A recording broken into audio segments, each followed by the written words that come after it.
Hello friends, तो आज हम पढ़ने वाले हैं सीटेट के सीडीपी के कुछ बहुत ही इंपॉर्टेंट पीवाईक्यूज़ जिनको आपको एग्ज़ाम से पहले ज़रूर करके जाना है। अगर आप लोग सीटेट के सितंबर 2026 की बहुत अच्छे से तैयारी कर रहे हो तो इन क्वेश्चन को ज़रूर करिए।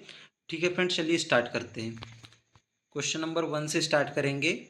क्या बोला गया है क्वेश्चन नंबर 1 में कि एक खेल क्रिया के दौरान चोट लगने पर रोहन रोने लगा। मतलब एक खेल कर क्रिया हो रही थी, मतलब कुछ बच्चे खेल रहे थे, तो उसके दौरान क्या हो गया, रोहन जो है वो रोने लगा। यह देखकर उसके पिता ने कहा, लड़कियों की तरह व्यवहार मत करो, लड़के रोते नहीं हैं।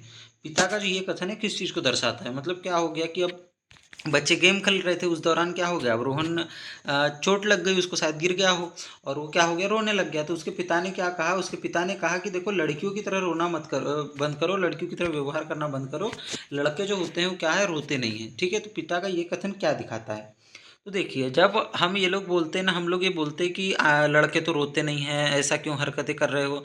तो सिंपल सी बात है कि हम लोग क्या बता रहे हैं, हम लोग ये बता रहे हैं कि जो लड़के होते हैं वो क्या होते हैं, लड़के जो होते हैं वो तो क्या होते हैं, स्ट्रांग होते हैं। ठीक है, लड़के वो तो कुछ भी सहन कर लेते हैं, और लड़कियां जो होती है, ठीक है, लड़कियां होती हैं बहुत ही ज़्यादा क्या, कमज़ोर या वीक कह लीजिए। ठीक है, तो हम ये चीज़ साबित करना चाहते हैं। और ये क्या है, क्या ऐसा ज़रूरी है कि लड़के रो नहीं सकते या फिर लड़कियां बहुत ही ज़्यादा कमज़ोर होती है?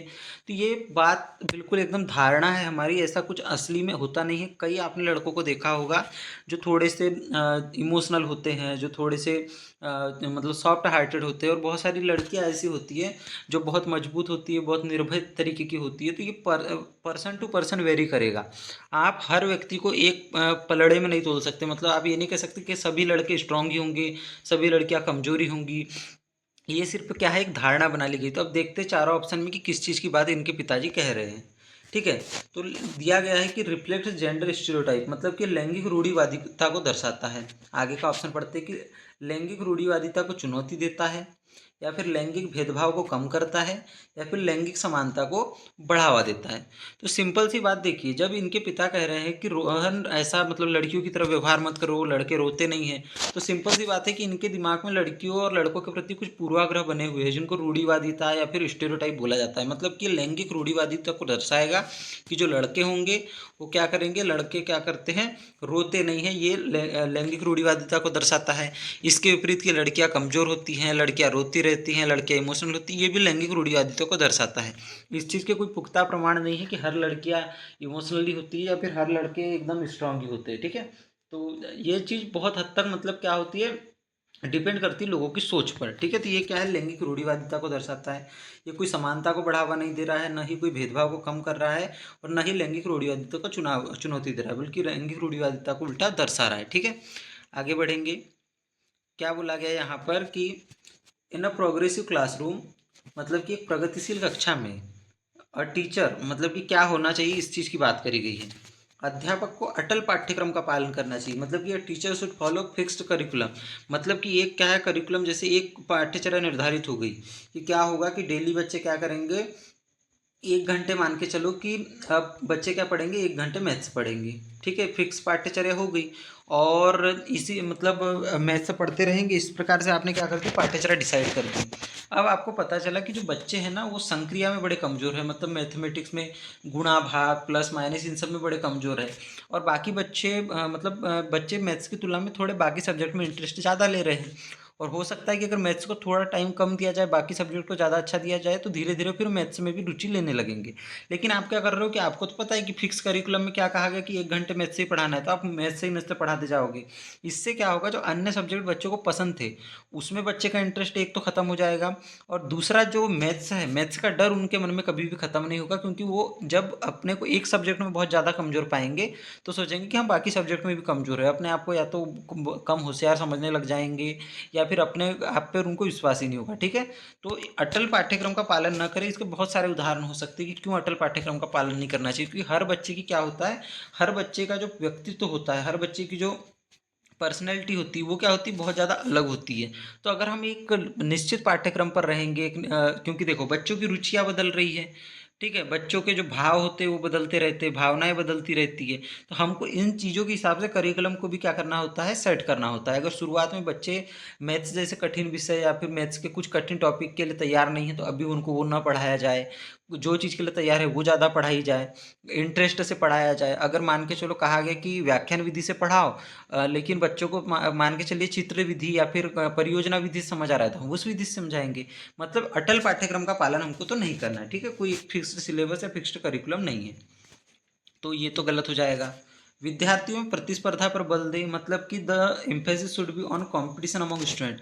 हमको बच्चों के बीच में कंपटीशन तो कभी भी नहीं करना है, ठीक है। कंपटीशन जो होता है, कंपटीशन हम इसको एक सामान्य वर्ड मानते हैं, लेकिन अगर हम बात करेंगे सीडीपी के क्षेत्र में, जैसे आप सीटेट पढ़ रहे हो, तो सीडीपी में इसको क्या माना जाता है, एक नकारात्मक शब्द माना जाता है। मतलब आपको कंपटीशन नहीं करवाना है। आपको क्या करवाना है, कंपटीशन नहीं कराना है, तो आपको करवाना है कोलेब्रेशन, जिसको कि क्या कहा जाता है, सहयोग। मतलब कि आपको बच्चों का सहयोग करवाना है, एक दूसरे के प्रति वो सहयोग करे, कोऑपरेट करे एक दूसरे को, और फिर कोई भी काम करे। ये चीज़ हमको लानी है बच्चों में, ना कि उनके बीच में ही कंपटीशन कराते जाओ, ठीक है। तो ये भी गलत हो जाएगा। तो पहला तो हमारा गलत था ही, सेकंड भी गलत हो जाएगा। ज्ञान की संरचना के लिए प्रचुर मौके प्रदान करने चाहिए। मतलब बच्चों को पर्याप्त मौके देने चाहिए, जिससे क्या कर सके, अपने बच्चे ज्ञान की संरचना का निर्माण कर सके, ठीक है। की ज्ञान की जो एक संरचना होती है, जिसको स्कीमा बोला जाता है, कुछ भी बोला जाता है, बहुत सारे, तो इस नॉलेज के कंस्ट्रक्शन के लिए उनको पर्टिकुलर बहुत सारे मौके देने चाहिए। जैसे मान के चलिए कि अगर आपको बच्चे को मैथ्स के प्रति इंटरेस्ट जगाना है, तो आप क्या कर सकते हो, जो सब्जी वाले मैथ्स से प्रयोग करते हैं कि कैसे वो तेज़ी से कैलकुलेट कर सकते हो, उसका उदाहरण दे सकते हो। एक दिन मार्केट की सैर करा दी, इससे कुछ इंटरेस्ट जागा। अगर बच्चे क्रिकेट खेल रहे हैं, तो बच्चों को क्या है, रन काउंट करना सिखाया कि देखो बेटा, अभी इन्हें 6 मारा तो 6 रन हो गए। उसके बाद 4 मारा तो 6 और 4 को जोड़ना सिखा दिया, जैसे माचिस की तीलियों के थ्रू जोड़ना सिखा दिया। तो आप उनको ज्ञान प्राप्त करने के पर्याप्त मौके देते रहिए, जिससे क्या हो जाएगा, बच्चे और ज़्यादा इंटरेस्ट लेंगे आपकी पढ़ाई में, ठीक है। तो ये चीज़ करनी है। बिल्कुल, ये तो बिल्कुल सही ऑप्शन लग रहा है, ठीक है। ये ऊपर वाले दो गलत लग रहे थे। विद्यार्थियों को उनके अकादमिक अंकों के आधार पर नामांकित करें, मतलब कि student should be labelled on the basis of their academic scores. ये तो कभी नहीं करना है, कभी भी बच्चों की लेबलिंग नहीं करनी है, ठीक है। जैसे ये जो आपको लेबल वर्ड दिखेगा, तो लेबल वर्ड भी क्या है, एक नेगेटिव वर्ड है, ठीक है। ये बहुत ही क्या है, नकारात्मक वर्ड है, नेगेटिव।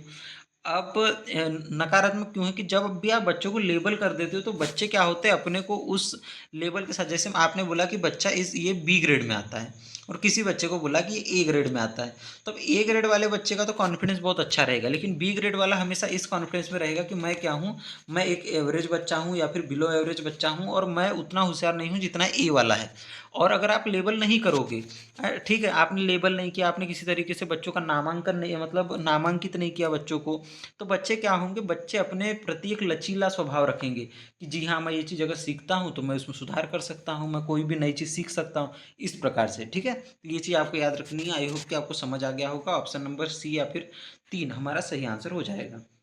आगे बढ़ेंगे, क्वेश्चन नंबर 3 पर आ जाते हैं। अब यहाँ क्या बोला गया है कि एक गतिविधि के दौरान छात्रों को संघर्ष करते देख एक अध्यापिका बच्चों को संकेत और इशारे जैसे क्या, क्यों, कैसे प्रदान करने का फैसला कर लेती है, ठीक है। लेव वाइगोत्स्की के सिद्धांत के अनुसार अध्यापिका की यह योजना क्या है, ठीक है। जैसे क्या हो रहा था, मान के चलिए बच्चे क्या कर रहे थे, हिंदी पढ़ रहे थे, ठीक है। अब हिंदी पढ़ते पढ़ते मान के चलिए कोई कठिन शब्द आ गया, कठिन शब्द जैसे कौन सा आ गया, जैसे कि, अब जैसे कि अत्यधिक आ गया, ठीक है। अत्यधिक शब्द आ गया बच्चों के सामने।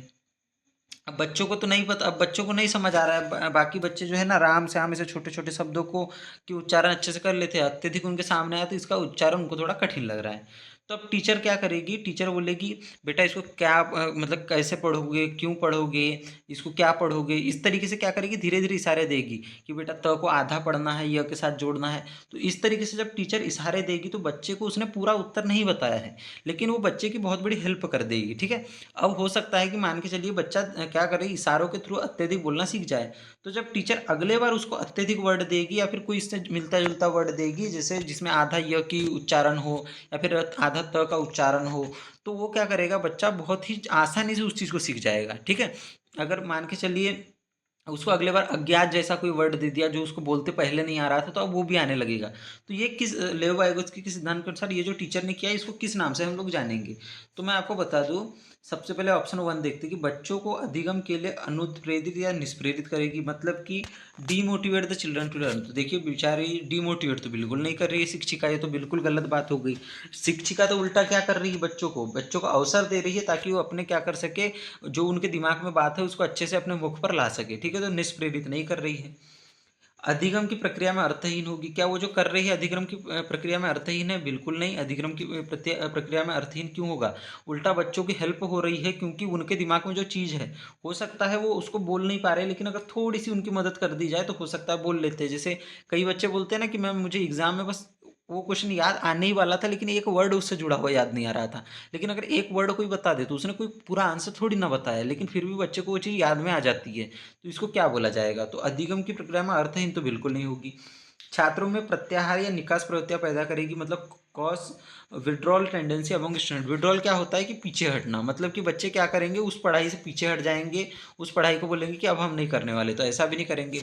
अधिगम के लिए पाठ या आधारभूत संरचना का काम करेगी, मतलब act as a scaffold for learning. बिल्कुल सही बात है।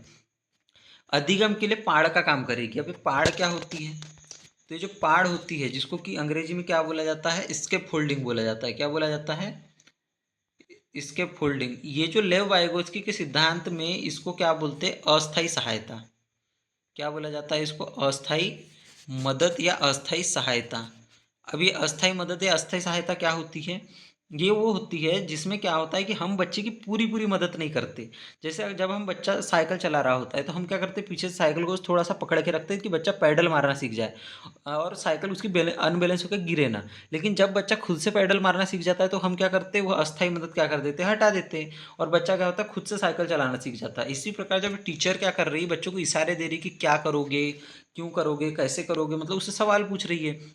जैसे अगर मान के चलिए बच्चा गिनती सीख रहा है, तो बेटा 4 के बाद क्या आएगा, उंगली से गिनो, काउंट करो, या फिर 5+4 क्या होगा, तो 5 प्लस हम 1 गिनेंगे, 2 गिनेंगे। इस तरीके से जब इशारे देगी, प्रश्न करेगी कि इसको हमने पहले कैसे किया था, तो वो होगी एक अस्थाई मदद। और वो मदद कब तक करी जाएगी, जब बच्चा उस चीज़ को समझ न जाए, और जब बच्चा समझ जाएगा तो अगले बार वो मदद हटा दी जाएगी, ठीक है। तो ये वाइगोत्स्की का सिद्धांत अगर आपने पढ़ा होगा तो आप तो बहुत आसानी से इस चीज़ को समझ गए होंगे।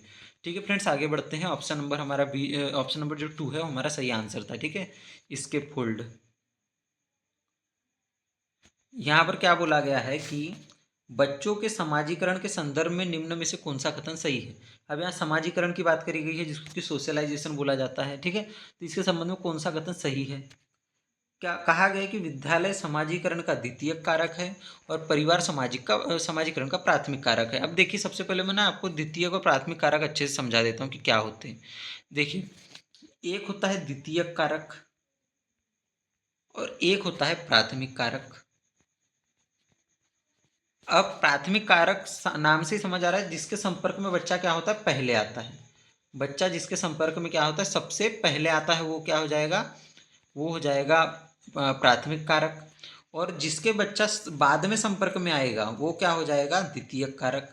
इसमें बाद में संपर्क में आएगा बच्चा।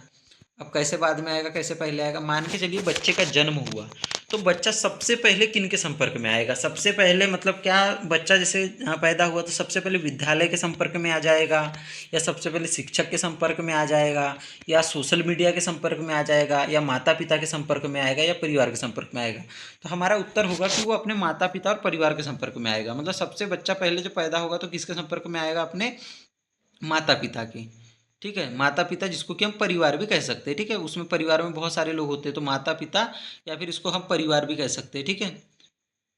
इनके संपर्क में सबसे पहले बच्चा आएगा। लेकिन मुझे एक चीज़ बताइए कि बच्चा बाद में जब समय बीत जाएगा तो किसके संपर्क में आएगा?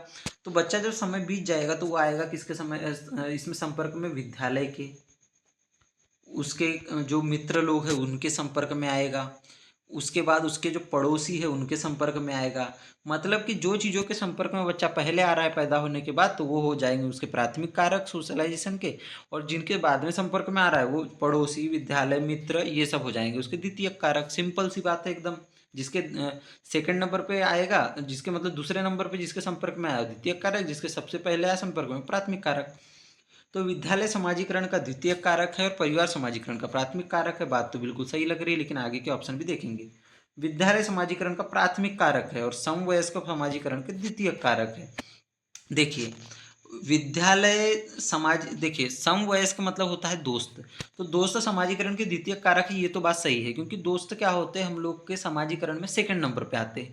हम जब पैदा होते थे एकदम से तो दोस्त नहीं बना लेते कि आज मैं एकदम, आप थे 2 महीने के और आपने दोस्त बना लिए तुरंत 2 महीने के अंदर में, तो ऐसा नहीं हो सकता। ठीक है, आप जब एक पर्टिकुलर एज तक नहीं पहुंच जाते तब तक आपके दोस्त नहीं बनते, भले आप 4-5 साल में अपना पहला दोस्त बनाओ, पर वो थोड़ा लेट होता है, एकदम पैदा होने के बाद नहीं होता।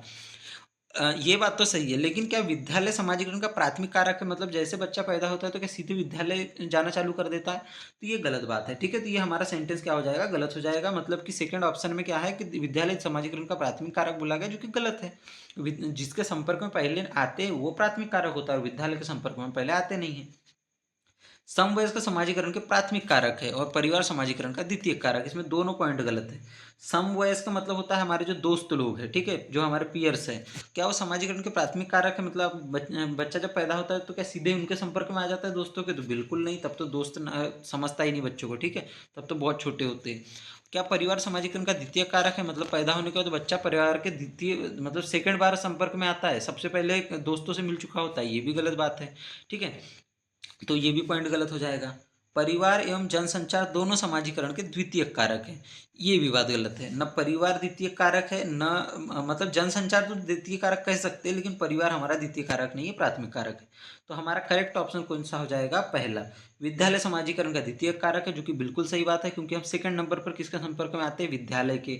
सेकंड नंबर पर और किसके? पड़ोसियों के और किसके? मित्रों के। तो ये सब द्वितीय कारक। और परिवार क्या हो जाएगा? सामाजिकरण का प्राथमिक कारक, क्योंकि सबसे पहले हम परिवार यानी कि अपने माता पिता, भाई बहन, मतलब भाई बहन भी कहना चाहिए बाद में ही आते, लेकिन हमारे जो माता पिता, दादा दादी, चाचा चाची, ताऊ फुआ, ये सब लोगों के संपर्क में आते हैं। ठीक है, तो परिवार हमारे समाजीकरण का प्राथमिक कारक हो जाएगा। आगे बढ़ते हैं, ऑप्शन नंबर 1 आपका सही है यहाँ।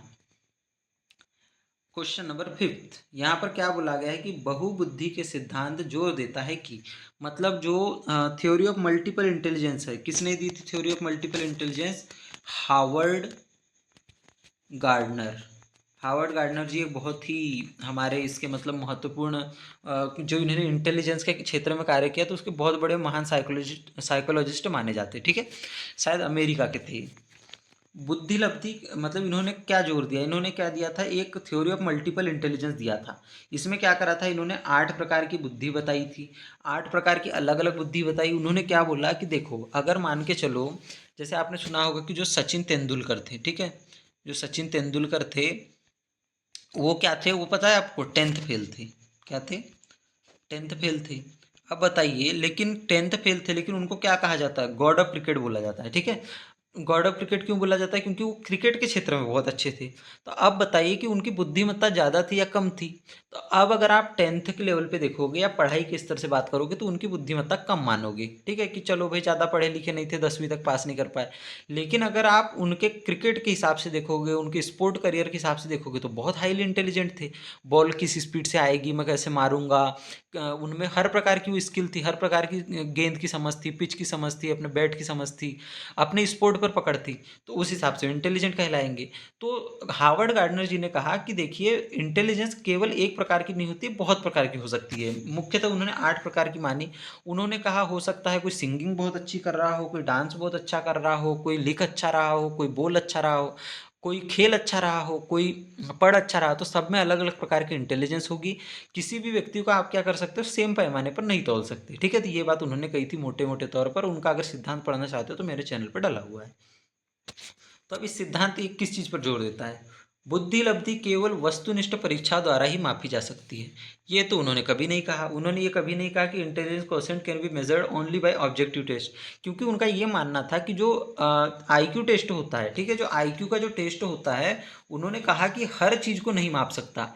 आईक्यू टेस्ट हो सकता है कि आपके किसको, आपके ब्रेन वाले पक्ष को, आपके आप में दिमाग कितना है, आप कितने ज़्यादा क्या कर सकते हो, मतलब पढ़ने में कितने होशियार हो, शिक्षा के क्षेत्र में कितने अच्छे हो, ये तो माप सकता है। लेकिन क्या वो खेल के क्षेत्र में कितने अच्छे हो, या फिर आप लोग मूर्ति बनाने में कितने अच्छे हो, गाना गाने में कितने अच्छे हो, ये सब तो नहीं माप सकता। तो उन्होंने क्या कहा था, इसको इनकम्प्लीट कहा था, इसलिए ये उसको कभी नहीं मानते थे। ठीक है, ये बुद्धि लब्धि के टेस्ट इनको मतलब लोगों को, इन लोग को तो नहीं मानते थे। ठीक है, तो पहला ऑप्शन तो गलत हो जाएगा।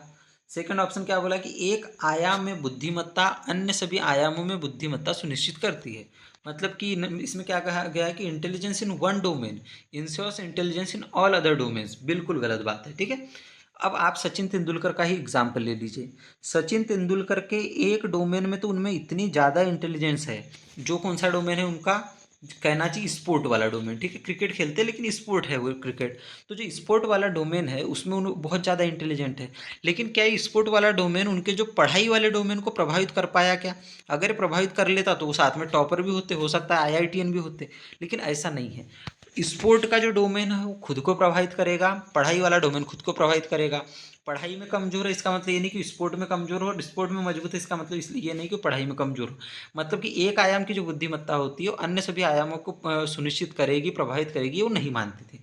अगर मानते होते तो बहुत प्रकार की इंटेलिजेंस क्यों देते? ठीक है, तो ये भी गलत हो जाएगा। तीसरा बात कही गई है कि बुद्धिमत्ता की विभिन्न दशाएं हैं, मतलब कि there are several forms of intelligence. बिल्कुल सही बात है। उन्होंने क्या माना कि जो बहुत सारे मतलब जो इंटेलिजेंस है या फिर जिसको बुद्धिमत्ता कहते हैं उसके बहुत सारे प्रकार है। उन्होंने स्वयं 8 प्रकार दिए थे। अब बताइए, लोग यहाँ पर एक प्रकार से बुद्धिमान नहीं हो सकते। उनका मानना है कि 8 प्रकार से बुद्धिमान हो सकते हैं। हालांकि इसमें भी एक दो और ऐड करी गई थी, लेकिन मुख्यतः अगर आप एनसीईआरटी के हिसाब से भी चलेंगे तो 8 प्रकार की तो मान ही जाती है।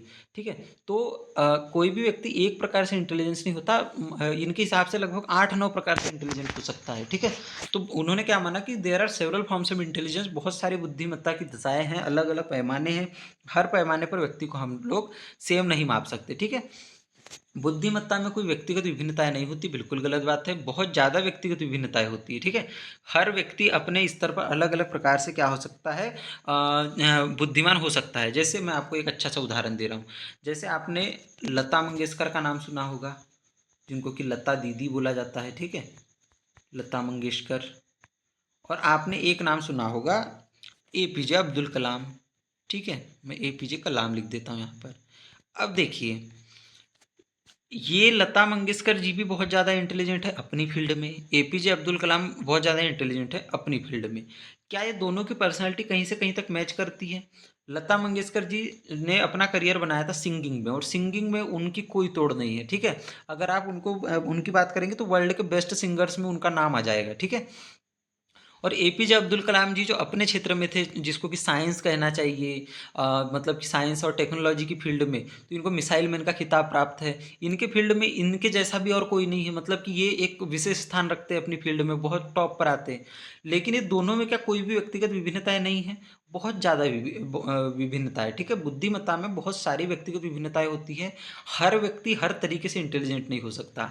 ये गायन वादन के क्षेत्र में बहुत ज़्यादा इंटेलिजेंट है, ये साइंस टेक्नोलॉजी के क्षेत्र में बहुत ज़्यादा इंटेलिजेंट है। मतलब कि बुद्धिमत्ता में व्यक्तिगत विभिन्नताएं तो होती है, लेकिन नहीं होती कहा गया, तो ये भी कट हो जाएगा। केवल वस्तुनिष्ठ परीक्षा द्वारा मापी जा सकती, ये भी उन्होंने नहीं कहा। किसने? हार्वर्ड गार्डनर ने। और एक आयाम में बुद्धिमत्ता अन्य सभी आयामों की बुद्धिमत्ता को सुनिश्चित करती है, ये भी बात गलत है। हो सकता है कि कोई एक आयाम में बहुत ज़्यादा इंटेलिजेंट हो और हर बाकी आयाम में बहुत ज़्यादा क्या हो, मतलब एवरेज हो, या फिर बिलो एवरेज भी हो सकता है, मतलब कि कमजोर हो। ठीक है, लेकिन बुद्धिमत्ता की विभिन्न दशाएं होती, ये बात तो उन्होंने मानी थी। किन्होंने? हार्वर्ड गार्डनर जी ने, जिन्होंने क्या दिया था, बहुबुद्धि का सिद्धांत। ठीक है, आगे बढ़ेंगे। आई होप कि आपको क्वेश्चन बहुत बढ़िया तरीके से समझ आया होगा। कुछ समझ ना आए तो कमेंट में डाल दीजिए। लॉरेंस कोहलबर्ग के सिद्धांत के अनुसार किसी कार्य को इसीलिए करना क्योंकि दूसरे इसे स्वीकृति देते हैं नैतिक विकास के किस चरण को दर्शाता है? लॉरेंस कोहलबर्ग जी यूएसए के बहुत ही महान मनोवैज्ञानिक थे। ठीक है, इन्होंने एक बहुत ही बढ़िया सिद्धांत दिया था। इस सिद्धांत का नाम क्या था? इस सिद्धांत का नाम था थ्योरी ऑफ मोरल डेवलपमेंट। ठीक है, नैतिक विकास का सिद्धांत। अब इस सिद्धांत में इन्होंने क्या करा, 3 लेवल बताए, और इन्होंने कितनी अवस्था बताई, 6 स्टेजेस या 6 अवस्थाएं बताई। अब इन्होंने क्या किया, जो 3 लेवल थे, 3 लेवल में पहला इन्होंने लेवल माना किस, कौन सा? Pre conventional. सेकंड लेवल कौन सा माना? कन्वेंशनल। और थर्ड कौन सा माना? Post conventional. ठीक है, ये इनका चौथा वाला ऑप्शन, ये कोई इनका लेवल नहीं था। ठीक है, तो 3 लेवल दिए। प्री कन्वेंशनल या फिर प्रथा पूर्व या पूर्व परंपरागत जिसको बोलते हैं, इसकी इन्होंने क्या विशेषता बताई कि इसमें व्यक्ति इसलिए काम करता है ताकि ये सजा से बचे और या फिर उसको क्या मिल जाए, इनाम मिल जाए। मतलब पहली स्टेज जो है इसमें वो काम क्यों कर रहा है कि या तो सजा से बच जाए या फिर उसको इनाम मिल जाए, इसके अलावा कोई चीज़ नहीं। अगर आपने बच्चे को कहा कि बेटा आप चोरी कर रहे हो किसी चीज़ की, मैं आपको टॉफ़ी दे दूंगा, तो बच्चा चोरी कर लेगा। अगर आपने बोला कि बेटा एक काम करो, आप अपना होमवर्क फाड़ दो पूरा, नहीं तो मैं क्या करूँगा आपको सजा दूंगा, तो बच्चा क्या करेगा, होमवर्क फाड़ देगा। वो गलत सही के दिमाग में उसके बात नहीं है, उसको ये है कि सजा मिल रही तो काम गलत है, इनाम मिल रहा है तो काम सही है, बाकी फिर कोई भी चीज़ गलत हो कोई भी चीज़ सही हो। ये किस में, ये पाया जाएगा प्री कन्वेंशनल में। अब आ जाएंगे कन्वेंशनल में।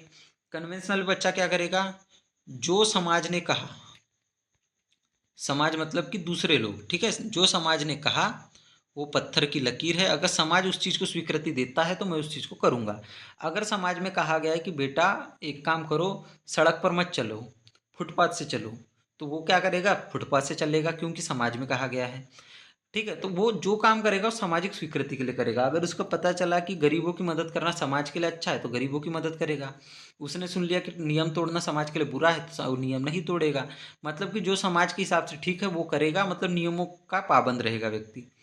अब तीसरा चरण आ जाता है उत्तर परंपरागत, जिसको कि यहाँ पर दिया गया पोस्ट कन्वेंशन। इसमें व्यक्ति क्या होगा, इसमें व्यक्ति नियमों और समाज से ऊपर उठ जाएगा, नियमों से ऊपर उठ जाएगा व्यक्ति। इसमें व्यक्ति वो नहीं करेगा जो समाज को सही लग रहा है, इसमें व्यक्ति वो करेगा जो उसके नैतिक मूल्यों के हिसाब से सही है। जैसे सरदार भगत सिंह जब जिंदा थे तो वो क्या करा था, उन्होंने उन्होंने अंग्रेजों का विरोध करा था, असेंबली हॉल में बॉम्ब फेंक दिया था। उसके साथ साथ क्या किया था, सैंडर्स करके एक मतलब ब्रिटिश हवलदार थे, ठीक है, कांस्टेबल, उनकी हत्या कर दी थी क्योंकि उन्होंने लाला लाजपत राय को मार दिया था। तो अब अगर उस समय के समाज के नियमों के हिसाब से देखें तो ये सब चीज़ें गलत थी, लेकिन उन्होंने की क्योंकि वो नियमों से ऊपर उठ चुके थे। उनको ये था कि मुझे समाज के देश के बड़े कल्याण के लिए जो छोटे मोटे नियम तोड़ने भी पड़े तो मैं उनको तोड़ूंगा। क्योंकि देखिए मान के चलिए असेंबली हॉल में बम फेंकना ये कोई मतलब नियमबद्ध कार्य तो था नहीं कि जो नियमों के हिसाब से सही हो, लेकिन उनको लगा कि मेरे देश के लिए, मेरे देश की आज़ादी के लिए सही है, तो उन्होंने वो काम किया। ठीक है, तो इसमें व्यक्ति क्या होता है, नियमों से ऊपर उठ जाता है। आपको समझ आ गया होगा। हमको क्या पूछा गया है कि किसी कार्य को इसीलिए करना क्योंकि दूसरे इसे स्वीकृति देते हैं, किस सिद्धांत की विशेषता है, तो ये है उनके प्रथागत या फिर जिसको कि कहना चाहिए कन्वेंशनल सिद्धांत की विशेषता। क्योंकि इसमें व्यक्ति क्या करता है, इसमें व्यक्ति सामाजिक स्वीकृति के लिए कार्य करता है। ठीक है, जो समाज कह रहा है वही करूंगा। समाज का मतलब क्या होता है, जो दूसरे लोग कह रहे हैं। ठीक है, अगर दूसरे इसे स्वीकृति दे रहे हैं तो मैं कर रहा हूँ, मतलब उसको सामाजिक स्वीकृति प्राप्त है तो मैं काम कर रहा हूँ। ये प्रथागत या कन्वेंशनल चरण का उदाहरण है। आगे बढ़ेंगे। क्या बोला गया है कि लेव वाइगोत्स्की का सामाजिक सांस्कृतिक परिप्रेक्ष्य अधिगम प्रक्रिया में खालिस्तान के महत्व पर जोर देता है। मतलब कि लेव वाइगोत्स्की जी ने जो सामाजिक सांस्कृतिक परिप्रेक्ष्य दिया था, जिसको कि क्या कहा जाता है, सोशियो कल्चर पर्सपेक्टिव या फिर socio culture theory of cognitive development भी बोला जाता है। ठीक है, तो उन्होंने क्या बताया, मतलब कि अधिगम प्रक्रिया में किस पर जोर दिया। क्या उन्होंने इक्विलिब्रेशन पर जोर दिया, क्या उन्होंने मोटिवेशन पर जोर दिया, क्या उन्होंने एट्रीब्यूशन पर जोर दिया, या कल्चरल टूल्स पर जोर दिया। तो देखिए संतुलीकरण तो ये किसके सिद्धांत से है, ये है जीन पियाजे का सिद्धांत में। ठीक है, इसका कोई संबंध लेव वाइगोत्स्की के सिद्धांत से नहीं है। लेकिन हमको क्या पूछा गया, लेव वाइगोत्स्की जी का सिद्धांत पूछा गया, तो ये हमारा ऑप्शन तो क्या हो जाएगा, गलत हो जाएगा। अभिप्रेरणा भी इनका कोई सिद्धांत नहीं है, मोटिवेशन वाली इन्होंने कोई थ्योरी नहीं दी थी, नहीं इन्होंने कभी मोटिवेशन को ऐसा बहुत सपोर्ट किया था। ठीक है, इन्होंने मोटिवेशन पर ज़्यादा बातें नहीं करी। गुणारोपण या एट्रीब्यूशन, इसकी भी इन्होंने बात नहीं करी। आरोपण मतलब आरोपण का सिद्धांत क्या होता है, जैसे मतलब एट्रीब्यूशन मतलब होता है कि कोई भी चीज़ किसी पर आरोपित करना, कि किसी भी मतलब एक तरीके से थोपना कह सकते हो। ठीक है, एट्रीब्यूट करना किसी को, कि हमने जैसे क्या कर दिया कि अपने एफर्ट को किसी भी कार्य पर एट्रीब्यूट कर दिया, आरोपित कर दिया। ठीक है, उस चीज़ को इन्होंने बात करी थी सांस्कृतिक उपकरणों की, जो कि इनके आप सिद्धांत के नाम में भी देख सकते हो। क्या नाम दिया, सामाजिक सांस्कृतिक परिप्रेक्ष्य। तो इन्होंने समाज, संस्कृति और एक और चीज़ है भाषा, तो ये तीन चीज़ों का महत्व माना था।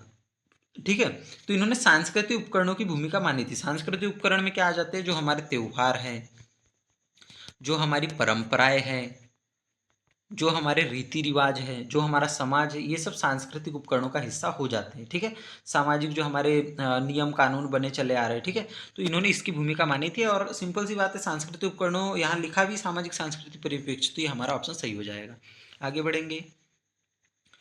देखिए अब ना इन क्वेश्चन को बनाने के लिए आपकी थ्योरी ठीक होना। तो आप थ्योरी अगर आपने नहीं पढ़ी हुई है तो आप थ्योरी पढ़ लीजिए, कहीं से भी पढ़िए, तो थ्योरी कवर कीजिए। जीन पियाजे अपने संज्ञानात्मक विकास के सिद्धांत में संज्ञानात्मक संरचनाओं के को खालिस्तान के रूप में वर्णित करते हैं। मतलब कि जीन पियाजे जी का सिद्धांत है किसका? संज्ञानात्मक विकास का। तो ये संज्ञानात्मक जो संरचनाएं होती है, संज्ञानात्मक संरचनाएं मतलब वो सब चीज़ें जो हमारे दिमाग में क्या है, दिमाग में जो हम लोगों ने क्या कर दी, ज्ञान के रूप में क्या करके रखी है, स्टोर करके रखी है। ठीक है, ज्ञान के रूप में या फिर किसी सिद्धांत के रूप में। जैसे मैंने आपको पूछा कि बताइए ए से जेड तक आप अल्फ़ाबेट सुनाइए, ए बी सी डी सुनाइए, तो आप पूरी ए बी सी डी सुना दोगे, क्योंकि आपके दिमाग में कहीं ना कहीं क्या है, स्टोर है। तो जो जिस रूप में स्टोर रहती है उसको उन्होंने क्या कहा था, यही हमको बताना है। ठीक है, किस रूप में वर्णित करते हैं इन संरचनाओं को। ठीक है, जो भी आपके दिमाग में, आपके माता के बारे में जो जानकारी है, अपने देश के बारे में जो जानकारी है, अपने पढ़ाई के संबंध में जो जानकारी है, सीटेट एग्जाम के संबंध में जो जानकारी, सभी आपके दिमाग में किस रूप में पाई जाती है, किस रूप में उनको वर्णित करते हैं। क्या उनको साइकोलॉजिकल टूल्स कहा था उन्होंने? तो बिल्कुल नहीं, साइकोलॉजिकल टूल्स उन्होंने कभी नहीं कहा था। ठीक है, ये उनसे संबंधित नहीं है। स्टिमुलस रिस्पॉन्स एसोसिएशन मतलब कि उद्दीपक अनुक्रिया संबंध, ये भी नहीं है। उद्दीपक अनुक्रिया संबंध ये थॉर्नडाइक के सिद्धांत से संबंधित है। ठीक है, ये व्यवहारवादी है, लेकिन हमको तो जीन पियाजे का पूछा गया है। जोन ऑफ प्रॉक्सिमल डेवलपमेंट, तो जोन ऑफ प्रॉक्सिमल डेवलपमेंट भी किसका है? वाइगोत्स्की का सिद्धांत है, इसका भी इससे कोई संबंध नहीं है। ठीक है, लेव वाइगोत्स्की जी का सिद्धांत है। इन्होंने उसको कहा था स्कीमा या मनोविन्यास। ठीक है, ऑप्शन नंबर 4। स्कीमा या मनोविन्यास क्या होता है? ये होता है हमारे संज्ञानात्मक संरचनाओं को कहा जाता है, या फिर इसको हम कह सकते हैं कि हमारे जो पूरे प्रकार के कॉन्सेप्ट है, हमारे जो अलग अलग प्रकार के कॉन्सेप्ट है, इनका क्या, इनका एक सुव्यवस्थित, ठीक है, सुव्यवस्थित संग्रह। ठीक है, इनका एक संगठन कह सकते हैं हम, कि हमारे जितने भी कॉन्सेप्ट है, जितना भी हमने अभी तक ज्ञान प्राप्त किया है, अलग अलग चीज़ों के बारे में जाना है, उनको, उनका जो संग्रहण है, उनका जो एक व्यवस्थित संगठन है, उसी को क्या कहा जाता है? हम स्कीमा कहते हैं। ठीक है, तो ये याद रखना है। किसने बोला था? जीन पियाजे ने।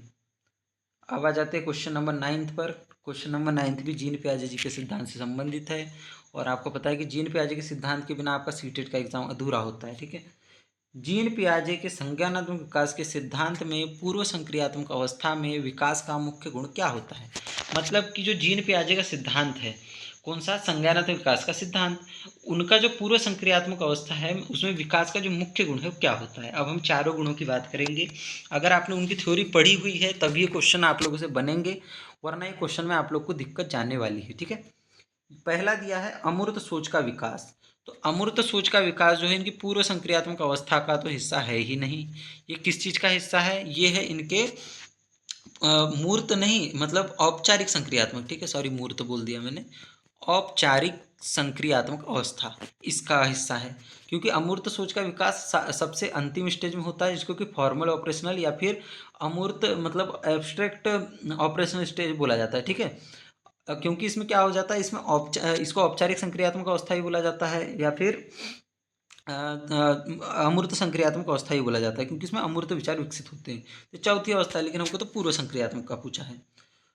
संरक्षण और पदार्थों को क्रमबद्ध करने की क्षमता, तो ये है इनके मूर्त संक्रियात्मक का। ठीक है, कौन सी इसका गुण है स्टेज का? इनकी सेकेंड मतलब थर्ड स्टेज का गुण है, जिसको कि मूर्त संक्रियात्मक बोला जाता है।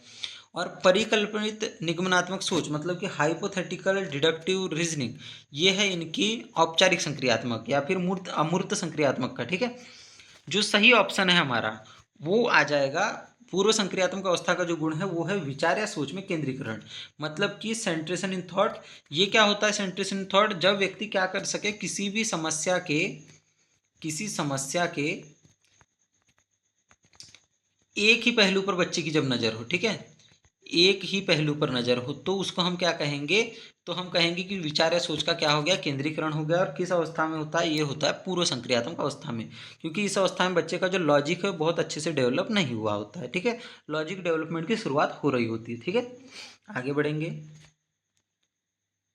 क्वेश्चन नंबर 10, यहाँ क्या बोला गया कि विकास के संदर्भ में निम्न में से कौन सा कथन सही है? मतलब कि which of the following statement is correct in context of development. तो हमको बताना है कि विकास के बारे में क्या बात सही करी गई है और क्या बात गलत करी गई है। विकास की दर सभी संस्कृतियों में सभी के लिए समान होती है? बिल्कुल नहीं, ऐसा तो हो ही नहीं सकता। विकास की जो दर होती है, development has the same rate of growth across cultures for everyone, बिल्कुल नहीं। मान के चलिए कि कोई देश है जैसे कि अमेरिका है। अब क्या है, अमेरिका में मान के चलिए यहाँ पर बच्चों को खुलापन ज़्यादा मिल रहा है। मतलब कि यहाँ पर स्कूल अच्छे हैं, कॉलेज अच्छे हैं, यहाँ पर क्या है, खान पान अच्छा है, इन बच्चों को प्रोटीन अच्छा मिल रहा है, बच्चों को अच्छी सेहत मिल रही है।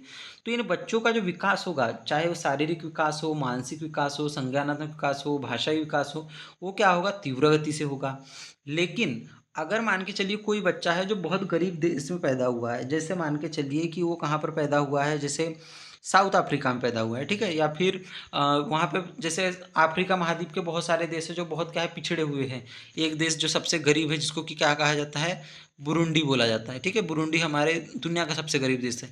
अब कोई बच्चा यहाँ पैदा हुआ, इसको ना अच्छा खाना मिल रहा है, इसको ना अच्छा स्कूल मिल रहा है, इसको ना अच्छा घर मिल रहा है, इसको ना अच्छा पीने का पानी मिल रहा है, इसको कुछ अच्छा नहीं मिल रहा है, तो इसका हर विकास, चाहे वो सामाजिक हो, सांस्कृतिक हो, मानसिक हो, बौद्धिक हो, शारीरिक हो, संज्ञानात्मक हो, हर प्रकार का जो विकास होगा वो क्या होगा, बहुत धीमा होगा। तो हम अमेरिका के बच्चे की तुलना अगर बुरुंडी के बच्चों के से करेंगे तो दोनों अलग अलग कल्चर है, अमेरिकन कल्चर अलग है, बुरुंडी का कल्चर अलग है।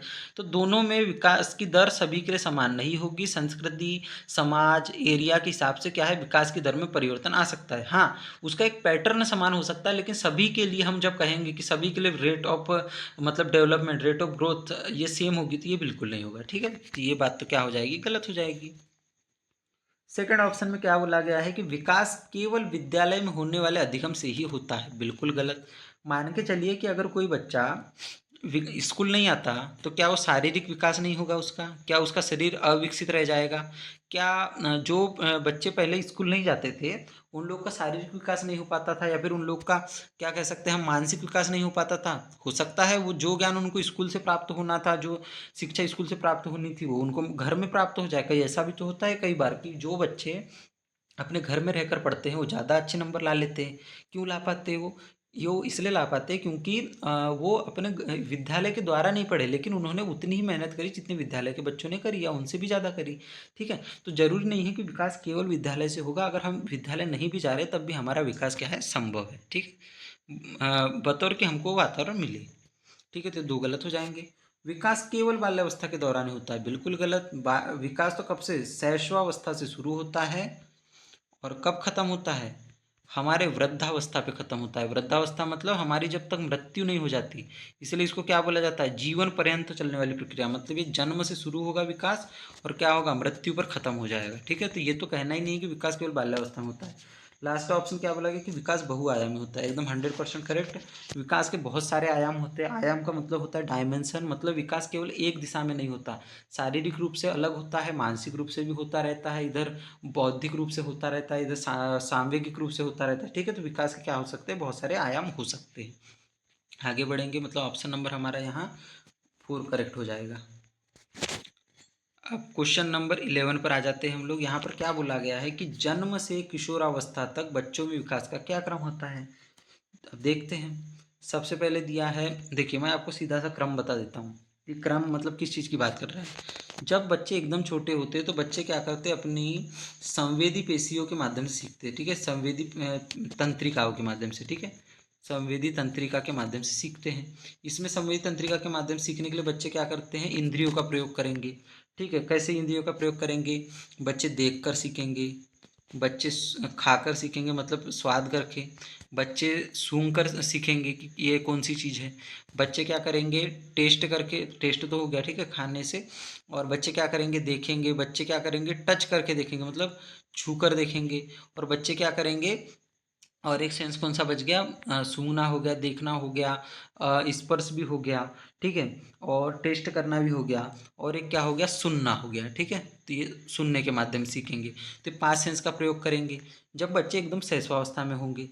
इसके आगे की जो स्टेज होगी जिसको कि हम कहते हैं बाल्यावस्था, बाल्यावस्था में बच्चे क्या करेंगे, बाल्यावस्था में बच्चे मूर्त सोच आ जाएगी बच्चों में।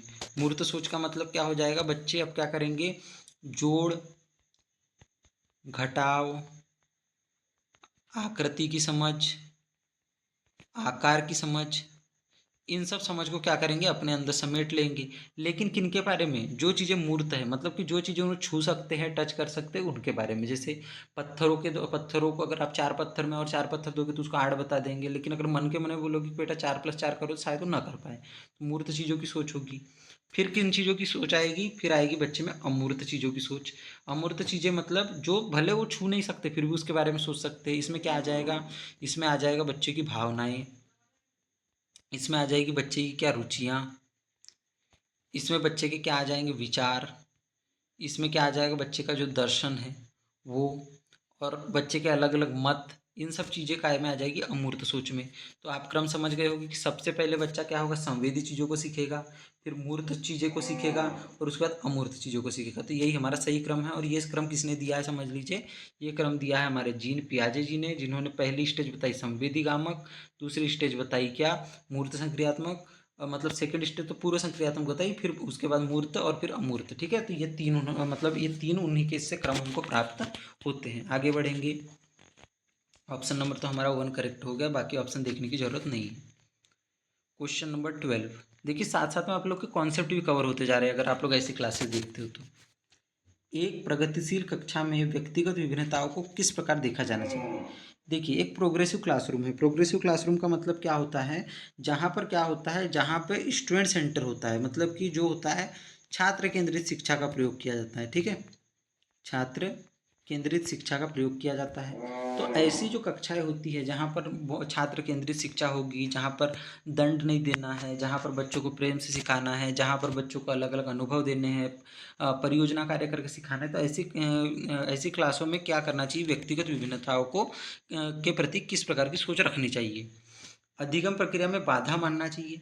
क्या ऐसी क्लास जहाँ पर हम बच्चों के बारे में अच्छा सोच रहे हैं, प्रगतिशील कक्षा है जो नवीन सिद्धांत पर टिकी है, कभी भी वहाँ पर अधिगम की प्रक्रिया में बाधा माना जाएगा क्या व्यक्तिगत विभिन्नताओं को। मतलब बच्चों में अगर डिफरेंसेस है तो क्या उनको मतलब व्यक्तिगत विभिन्नता मतलब क्या होता है कि हर बच्चा अलग है, हर बच्चा क्या है, यूनिक है। तो इस चीज़ को क्या हम लोग एक बाधा मानेंगे, क्या इस चीज़ को हम लोग कभी भी समस्या मान सकते हैं? बिल्कुल नहीं। अगर प्रोग्रेसिव क्लासरूम है तो कभी नहीं। अध्यापक के पक्ष पर असफलता मतलब कि हम मानेंगे कि अगर बच्चे यूनिक है, बच्चे एक दूसरे से अलग है, तो ये क्या करेंगे, हम बोल देंगे कि अध्यापक की क्या है, विफलता है। तो बिल्कुल नहीं, सभी बच्चे सेम कैसे हो जाएंगे। जब हर बच्चे की पर्सनैलिटी अलग है, हर बच्चे की रुचियाँ बैकग्राउंड अलग है, समाज से अलग अलग आते हैं, तो बच्चे क्या हो सकते, सेम नहीं हो सकते। इसलिए वो अध्यापक की कोई असफलता नहीं है। क्या हम उनकी योग्यता आधारित समूह बना देंगे? बिल्कुल नहीं। हम उनकी योग्यता आधारित समूह बनाएंगे तो बच्चे क्या हो जाएंगे, बच्चे डीमोटिवेट हो जाएंगे। क्यों डीमोटिवेट हो जाएंगे? क्योंकि हम क्या करेंगे, मान के चलिए टॉपर टॉपर बच्चे एक साइड रख दिए, और फिर क्या कर दिए, मान के चलिए जो थोड़े एवरेज बच्चे हैं वो एक साइड रख दिए। तो अब जो एवरेज बच्चे हैं उनके अंदर क्या हो जाएगा, डीमोटिवेशन उत्पन्न हो जाएगा कि हम तो उस स्तर के नहीं हैं, इस प्रकार की चीज़ें। ठीक है, तो ये नहीं करना है। हमको क्या करना है, अध्यापन और अधिगम की प्रक्रिया की परियोजना के लिए महत्वपूर्ण मानना है। मतलब जो व्यक्तिगत विभिन्नताएं होती है, हर व्यक्ति जो प्रत्येक से डिफरेंस हो मतलब डिफरेंस रखता है, उस चीज़ को हमको क्या करना चाहिए कि इम्पोर्टेंट मानना चाहिए कि ये टीचिंग लर्निंग प्रोसेस में, उसकी प्लानिंग में बहुत ज़्यादा इंपॉर्टेंट है। इस चीज़ का ध्यान रख के हमको प्लानिंग करनी चाहिए। बहुत ही सिंपल क्वेश्चन, बहुत ही सिंपल आंसर। ठीक है, तो क्वेश्चन नंबर 4 मतलब ऑप्शन नंबर 4 हमारा आंसर हो जाएगा। क्या बोला गया है यहाँ पर कि एक समावेशी कक्षा में खालिस्तान पर जोर होना चाहिए। मतलब कि in an inclusive classroom emphasis should be on, मतलब कि जब हम एक समावेशी कक्षा में हैं। समावेशी कक्षा किस चीज़ को बोलते हैं, समावेशी कक्षा बोला जाता है ऐसी कक्षा को जहाँ पर सभी प्रकार के बच्चे पढ़ रहे हो। अब सभी प्रकार के कौन कौन से हो सकते हैं, ये सामान्य बालक हो सकते हैं, ये विशिष्ट बालक हो सकते हैं, विशिष्ट जो दिव्यांगजन होते हैं वो हो सकते हैं। ठीक है, स्पेशली एबल्ड जिनको कहा जाता है। और इसमें कौन बच्चे हो सकते हैं, इसमें कमज़ोर बच्चे हो सकते हैं, इसमें प्रतिभावान बच्चे भी हो सकते हैं। जब हर प्रकार का बच्चा है तो कमज़ोर, प्रतिभावान, विशिष्ट सभी प्रकार के, तो इसको समावेशी क्लास बोला जाता है। अब इसमें किस चीज़ पर जोर होना चाहिए, परफॉर्मेंस ओरिएंटेड गोल्स, मतलब कि प्रदर्शन अभिमुखी लक्ष्य, मतलब ऐसे लक्ष्य निर्धारित करना चाहिए जो क्या हो, बच्चे के प्रदर्शन पर आधारित हो। मतलब कि बच्चा अगर कोई चीज़ में प्रदर्शन कर रहा है, उसके आधारित पर हमने लक्ष्य रखे कि देखो बेटा आपको क्या करना है, आपको ये चीज़, ये भाषण बोलकर बताना है, या फिर आपको ये गतिविधि करके बतानी है, मतलब उसका प्रदर्शन करने की बात करनी है। तो ये तो बिल्कुल नहीं करना है। प्रदर्शन से क्या हो गया कि जैसे हमने बोल दिया कि बेटा आपको तो 90 प्लस लाकर बताना है। हो सकता है हर बच्चे में अपनी कैपेबिलिटी हो, हर कोई पढ़ाई में 90% भले ना ला पाए, लेकिन इसका मतलब ये तो नहीं कि बच्चा इंटेलिजेंट नहीं होगा, बच्चा अपने इसमें होशियार नहीं होगा, बच्चा अपने आप में विशेष नहीं है, ठीक है। तो ये प्रदर्शन अभिमुखी लक्ष्य तैयार नहीं करने, क्योंकि हर बच्चा इनको हर पैमाने पर खरा नहीं उतर सकता। इसीलिए क्या कर सकते हैं, प्रदर्शन अभिमुखी लक्ष्य हमारे शिक्षण में क्या बन सकते, बाधा बन सकते, बच्चों को डिमोटिवेट कर सकते। तो ये चीज़ें नहीं करनी है। दूसरा क्या दिया है, अभेदित या समरूपी निर्देश, मतलब कि अनडिफरेंशिएटेड इंस्ट्रक्शन, मतलब कि हमने क्या कर दिया, सभी को समान प्रकार के इंस्ट्रक्शन दे दिए। अब देखिए, समावेशी कक्षा है, हर बच्चा एक दूसरे से क्या है, हर बच्चा एक दूसरे से अलग है, लेकिन हम क्या बोल रहे हैं कि हम सभी को क्या करेंगे, समान निर्देश देंगे, समान प्रकार के जो उनको निर्देश जो दिए जाते हैं, इंस्ट्रक्शन दिए जाते हैं, एक ही प्रकार का होगा। अब बताइए, हो सकता है कि जो बच्चा विकलांग है, जो बच्चा दिव्यांग है, उसको अलग इंस्ट्रक्शन चाहिए होगा किसी भी चीज़ के प्रति, किससे, जो बच्चा सामान्य है उससे, या फिर जो सामान्य है उसको किसी धीमे विद्यार्थी से, या फिर एक प्रतिभावान विद्यार्थी से थोड़ा अलग उसको क्या चाहिए होगा, निर्देश चाहिए होगा। तो अगर आप ऐसा करोगे तो बच्चे क्या होंगे, कभी भी सभी बच्चे को आप लेकर नहीं चल सकते। जब आप एक प्रकार का निर्देश दोगे तो सभी प्रकार के बच्चे उससे कनेक्ट नहीं हो पाएंगे, और फिर क्या होगा, कुछ बच्चे तो आपके साथ चल जाएंगे, मतलब शिक्षण प्रक्रिया में आगे, और बाकी बच्चे क्या होंगे, पीछे छूट जाएंगे। तो ये भी चीज़ हमको नहीं करनी है। सामाजिक पहचान के आधार पर छात्रों में अलगाव, मान के चलिए आप सामाजिक पहचान के आधार पर आपने अलगाव कर दिया, मतलब कि एक पर्टिकुलर कास्ट के बच्चे, या फिर एक पर्टिकुलर क्या कर दिया आपने, रिलीजन के बच्चे, या पर्टिकुलर क्या कर दिए, बच्चों को एरिया वाइज बैठा दिया अलग अलग। तो क्या इससे बच्चे कभी भी समावेशिता का भावना अपने अंदर महसूस कर पाएंगे? कभी भी बच्चों को ये लगेगा कि हम लोग, हाँ हम लोग सब एक है, या फिर हम लोग साथ में रहकर पढ़ना चाहते हैं, या फिर कभी भी उनके अंदर एक मतलब सहयोग की भावना कभी भी विकसित नहीं होगी, ठीक है। और सहयोग की भावना ही विकसित नहीं होगी तो इंक्लूसिव क्लासरूम का तो कोई मतलब नहीं निकला। अब वो एकदम ऐसा होगा कि आपने अलग अलग प्रकार के बच्चों को एक साथ बैठा दिया, उनके बीच में कोई ना संबंध है, ना ही वो कभी एक दूसरे से जुड़ाव महसूस करते हैं। तो ये अलगाव नहीं करना है, ठीक है। बच्चों में लगाव उत्पन्न करना है, अलगाव उत्पन्न नहीं करना है। और फोर्थ ऑप्शन क्या बोला गया कि हर बच्चे के सामर्थ्य को अधिकतम करने के लिए अवसर प्रदान करें। बिल्कुल सही बात है। ऐसे प्रयास करिए कि हर बच्चा क्या कर सके, अपने सामर्थ्य को अधिक से अधिक कर सके। मान के चलिए किसी बच्चे में पढ़ाई के प्रति बहुत ज़्यादा नॉलेज है, तो पढ़ाई के प्रति अपना नॉलेज बढ़ा सके। किसी में अगर अपना जैसे कि कला के प्रति नॉलेज है, ठीक है, उसको आर्ट से संबंधित नॉलेज है, तो आर्ट से संबंधित नॉलेज बढ़ा सके। मतलब जो बच्चा जिस चीज़ में अच्छा है उस चीज़ में उसको और अच्छा करने के अवसर देना है, सभी को एक रेस में नहीं दौड़ाना है, ठीक है। तो इस चीज़ का ध्यान रखना है। तो हमारा ऑप्शन नंबर 4 सही हो जाएगा, हर बच्चे के सामर्थ्य को अधिकतम करने के अवसर हमको प्रदान करते रहना है। क्वेश्चन नंबर 14 पर आ जाते हैं हम लोग। दिव्यांगजन अधिकार अधिनियम 2016 के अनुसार निम्न में से किस शब्दावली का प्रयोग उपयुक्त है? मतलब देखिए, जो दिव्यांगजन अधिकार अधिनियम है, ये 2016 में लाया गया था, और शायद ये जहाँ तक मुझे याद है कि 1995 में जो पीडब्ल्यूडी एक्ट आया था, पर्सन विद डिसेबिलिटी, उसको रिप्लेस किया गया था, ठीक है। तो इसमें थोड़ी कम प्रकार की डिसेबिलिटी थी, और इसमें फिर शायद 22 प्रकार की कुछ डिसेबिलिटी आ गई। इसके बारे में मैं आपको इन्फॉर्म कर दूंगा, आप लोग सर्च कर लीजिएगा। तो इसमें क्या करा गया था, इसमें ये बोला गया था कि बच्चे के लिए आप किस शब्दावली का प्रयोग करोगे। तो सबसे पहले ऐसी शब्दावली का प्रयोग करना है जो ना किसी व्यक्ति को ऐसा महसूस ना करा दे कि हम उसकी बुराई कर रहे हैं, या फिर हम क्या कर रहे हैं, मतलब किसी का अपमान न महसूस हो, ठीक है, किसी को हम अपमानित महसूस ना करवाए। कभी किसी को, जैसे कई लोग होते हैं ना कि किसी किसी को इस प्रकार के शब्द बोलते हैं कि उनको अपनी डिसेबिलिटी पर या फिर अपनी स्पेशल एबिलिटी पर बहुत ज़्यादा क्या है, बुरा लग जाए। तो इस प्रकार के वर्ड का उपयोग नहीं करा गया था, एक बैलेंस वर्ड का उपयोग करने को कहा गया था। तो अब देखते हैं कौन सा वर्ड हमको ज़्यादा बैलेंस लगता है। मंदित छात्र मतलब कि रिटार्डेड स्टूडेंट, क्या ये वर्ड ठीक है? तो बिल्कुल नहीं, ये वर्ड की बात नहीं करी गई थी। रिटार्डेड स्टूडेंट का मतलब होता है कि वो व्यक्ति जो थोड़ा पिछड़ा सा है, वो शारीरिक रूप से थोड़ा अक्षम है, इस प्रकार की फीलिंग देता है। हैंडीकैप्ड स्टूडेंट तो एकदम जो जैसे पहले विकलांग शब्द एक प्रयोग होता था, विकलांग को हटाकर क्या कर दिया गया, दिव्यांग कर दिया गया, ठीक है। दिव्यांग क्यों कर दिया गया, ताकि एक भावना बदले कि वो विकलांग नहीं है, उनका कोई अंग क्षतिग्रस्त नहीं है, बस वो एक अलग तरीके से एबल्ड है, ठीक है। तो वो स्पेशली एबल्ड बोला गया उनको। तो ये भी जो शब्द होता है, ये भी क्या है, एक गलत भावना उत्पन्न करता है। तो न मंदित छात्र न विकलांग छात्र, छात्र जिसका अशक्त शरीर है, मतलब कि स्टूडेंट विथ क्रिपल्ड बॉडी, तो ये भी शब्द गलत है। हमारा सबसे सही शब्द जो होता है, बैलेंस शब्द होता है, छात्र जिसे शारीरिक दिव्यांगता है। देखिए इस वर्ड पर ध्यान दीजिए, वर्ड कौन सा है, दिव्यांग। दिव्यांग में और विकलांग में क्या अंतर है कि विकलांग शब्द हम ऐसे मतलब विकलांग जब शब्द प्रयोग किया जाता है तो विकलांग शब्द के जरिए एक अपमान सा महसूस होता है, या फिर हम कहीं ना कहीं उनको एक निचली दृष्टि वाला महसूस करवाते हैं। लेकिन जब दिव्यांग शब्द उपयोग होता है तो बराबर उनके लिए एक सम्मान भी होता है और एक बैलेंस स्टेटमेंट होता है। ठीक है, तो हमको जो पुरानी सोच से आगे बढ़ना है, जैसे महिलाओं, किसी भी समाज या किसी भी संस्कृति में कुछ ऐसे शब्दों का प्रयोग बंद करना चाहिए जो किसी भी एक पर्टिकुलर कम्युनिटी को या किसी भी पर्टिकुलर व्यक्ति को हीनता की भावना महसूस कराए, क्योंकि ये उनके प्रति हीनता की भावना नहीं है, ये हमारे समाज की छोटी सोच को दिखाता है। इसलिए छात्र से शारीरिक दिव्यांगता इसको सबसे बैलेंस वर्ड माना गया है। ठीक है, 2016 के अनुसार। ठीक है, अब यहाँ पर क्या बोला गया है कि अधिगम कठिनाइयों से जूझते छात्रों की ज़रूरतों को संबोधित करने के लिए एक अध्यापक को क्या नहीं करना चाहिए।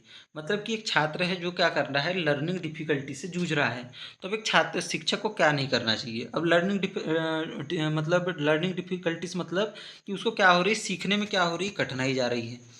हो सकता है कि उसको कोई डिसलेक्सिया, डिसकैल्कुलिया जैसी कोई न्यूरोलॉजिकल समस्या हो, या फिर कोई और समस्या हो, जैसे उसको पढ़ने में कोई चीज़ समझ ना आ रही हो, इस वजह से क्या हो, अधिगम कठिनाई से गुजर रहा हो। तो हमको क्या नहीं करना चाहिए। दृश्य श्रव्य सामग्री का इस्तेमाल, क्या हमको ये नहीं करना चाहिए, तो बिल्कुल करना चाहिए। दृश्य श्रव्य सामग्री, ऑडियो विजुअल एड के उपयोग से तो बच्चे को सीखने में सहायता मिलती है, बच्चे की सीखने की प्रक्रिया और ज़्यादा आसान होती है और ज़्यादा मनोरंजक होती है। संरचनात्मक शिक्षा शास्त्रीय उपागमों का उपयोग, मतलब कि यूज़ कंस्ट्रक्टिव पेडागोजिकल अप्रोचेस, बिल्कुल सही बात है। जो हमारी संरचनात्मक शिक्षा शास्त्रीय उपागम है इनका उपयोग होना चाहिए, क्योंकि इन अप्रोचेस से क्या होता है, इन अप्रोचेस से जो सीखने में कठिन पहलू है वो क्या होता है, सरलता में बदल जाते हैं। ठीक है, और बच्चा क्या होता है, नए प्रकार से ज्ञान का निर्माण करके सीख सकता है। व्यक्तिगत शैक्षिक योजना बनाए, मतलब कि अगर जो पर्टिकुलर बच्चा डू इंडिविजुअलाइज्ड एजुकेशनल प्लानिंग, मतलब जो बच्चा व्यक्तिगत तौर पर कठिनाइयों का अनुभव कर रहा है उनको दूर करने की योजना बनाए। हो सकता है हर बच्चा हर प्रकार की समस्या का अनुभव न कर रहा हो, और एक बच्चा लंबे समय से किसी चीज़ का अनुभव कर रहा है, तो हम क्या कर सकते हैं, व्यक्तिगत रूप से उसके लिए एक शैक्षिक योजना बना सकते हैं कि इस प्रकार का बच्चा किस प्रकार से पढ़ सकेगा। ठीक है, शिक्षा शास्त्र और आकलन की जटिल संरचना का प्रयोग, बिल्कुल नहीं। देखिए पहले से क्या है, पहले से बच्चे को अधिगम में हो रही है कठिनाई सीखने में, अब आपने क्या कर दिया, एक रिजिड स्ट्रक्चर ला दिया उसके सामने, जटिल संरचनाएं ला दी, जिससे उसको क्या होगा, सीखने समझने में और ज़्यादा तकलीफ होगी। इसलिए क्या हमसे क्या पूछा गया कि क्या नहीं करना चाहिए अधिगम कठिनाई से जूझते छात्र के प्रति, तो शिक्षा शास्त्र और आकलन की जटिल संरचनाओं का प्रयोग नहीं करना चाहिए। इससे क्या होगा, बच्चे की कठिनाई और बढ़ेगी। ठीक है, तो ये हमारे यहाँ पर 15 क्वेश्चन समाप्त हो जाते हैं फ्रेंड्स। और अगर आप लोग को वीडियो पसंद आया हो तो प्लीज़ प्लीज़ सब्सक्राइब कीजिए, आप लोग का सपोर्ट ही मेरे लिए सबसे बड़ी चीज़ है। प्लीज़ सब्सक्राइब और लाइक भी कर दीजिए वीडियो को। थैंक्स।